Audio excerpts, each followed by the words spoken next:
అక్క హన్సీ వీడియోస్ రోజు పెట్టండి అక్క, చాలా మిస్ అవుతున్నాము అని కొంతమంది కామెంట్స్ చేస్తున్నారు. వాళ్ళ కోసమే ఈరోజు వాటర్ కలర్ పెయింటింగ్ వీడియో అనమాట.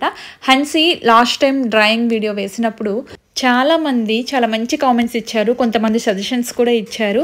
అయితే హన్సీ 2 monthsే వెళ్ళిందండి అప్పుడు డ్రాయింగ్ క్లాస్కి. అది కూడా వీక్లీ 3 classes అలా వెళ్ళుంటుంది.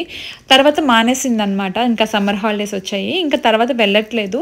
అయితే తనకి మంచి డ్రాయింగ్ స్కిల్స్ ఉన్నాయన్నమాట. ఎందుకు ఇలా వదిలేయటం అని చెప్పి ఇంక నేనే బలవంతంగా మళ్ళీ జాయిన్ చేశాను. ఇప్పుడైతే వెళ్తుందనమాట. ఇప్పుడు 1 weekగా వెళ్తుంది. ఈరోజు 2 hours క్లాస్ అయితే 2 hours క్లాస్లో ఈ పెయింటింగ్ వేసిందంట. ఇంటికి వచ్చాక కూడా మళ్ళీ మీ అందరి కోసం మళ్ళీ వీడియో చేస్తానని చెప్తే సరే అని మళ్ళీ వేయిస్తున్నా. చూడండి, నైట్ 10:30 అయిందండి కూర్చుంది. కొంచెం అటు ఇటుగా 1 hourలో కంప్లీట్ చేసింది. పెయింటింగ్ ఎలా ఉందో కామెంట్ చేయండి. అలాగే ఇంప్రూవ్ చేసుకోవాల్సినవి ఇంకేమైనా ఉన్నా కూడా, చేంజెస్ చేయాల్సినవి ఏమైనా ఉన్నా కూడా కామెంట్ చేయండి. ఇంకా స్టార్టింగ్ కదా. Please like and subscribe.